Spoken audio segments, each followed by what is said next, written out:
In this video, I will share with you a small list I made of pros and cons of having a freighter in No Man's Sky. Don't worry, there are more pros than cons. This list is just the biggest ones according to me. My name is Sas and I'll be your tour guide for today.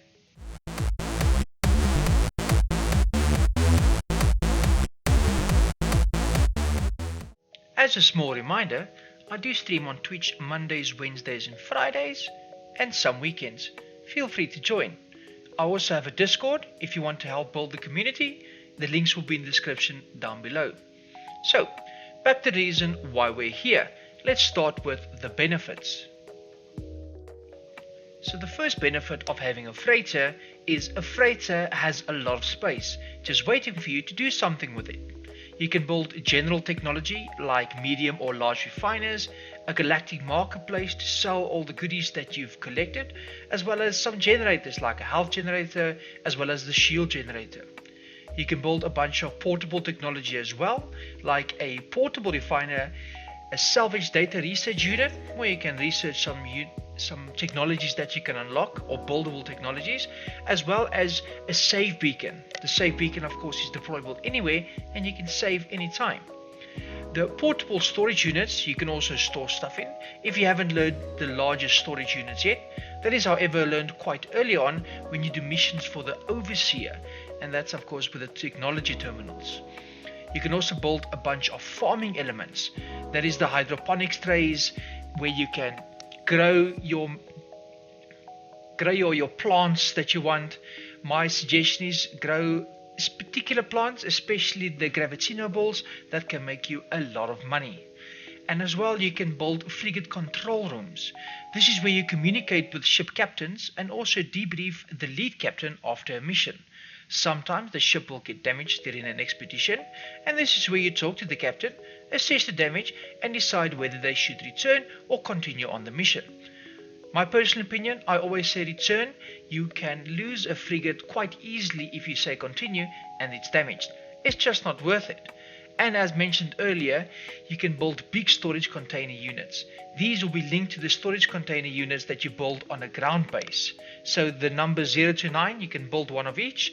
If you have built a number 0 on the ground base, you can enter it and see the stuff inside.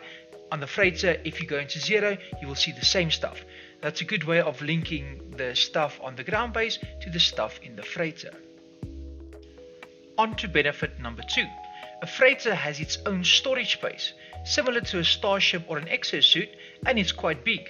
Of course, the bigger the class freighter, the bigger the storage. So an S-class freighter will of course have a lot more storage space than a C-class freighter. I like to put my tritium and dihydrogen inside, and this is used to make the frigate fuel, which the bigger the fleet, the more resources you require.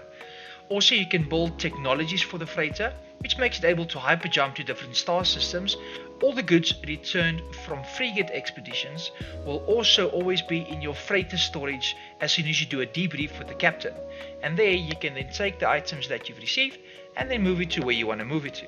Be it your storage, your exosuit to go and sell the stuff, or your starship because it's useful for the starship. On to benefit number 3. A freighter has warping capabilities from the start, just like your starship has. This means that you can warp your entire starship collection, if you've got a few starships, anywhere you want to go. And I mean anywhere, of course factoring in that you've upgraded your hyper engine to be able to go anywhere. This opens up the space in a starship where your warping drive would be to remove those components and have more space in your starship itself. Benefit number 4 is you have a hangar bay that can house up to 9 starships at a time. So that includes your primary ship and 8 other ships. If, however, you do leave some space, NPCs will land in your hangar bay, similar to space stations, and you'll be able to trade with them as well. The same thing you can do on a space station. And benefit number 5, one of the bigger benefits and also the more profitable benefits, a freighter can logically use up to 25 frigates at a time. So if you've made enough money and be able to get 25 frigates, you'll know what I mean.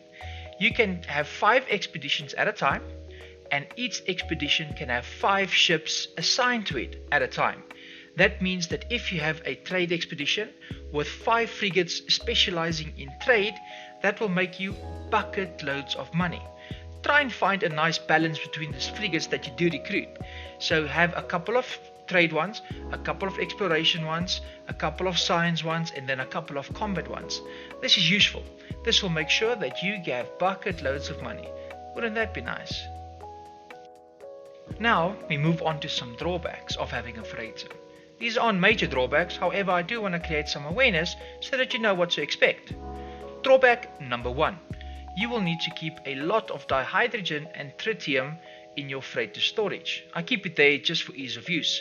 This is used to create your frigate fuel. When you send frigates out on expeditions, they consume a lot of fuel, as you would have noticed earlier in the video. However, this can become quite the mining expedition.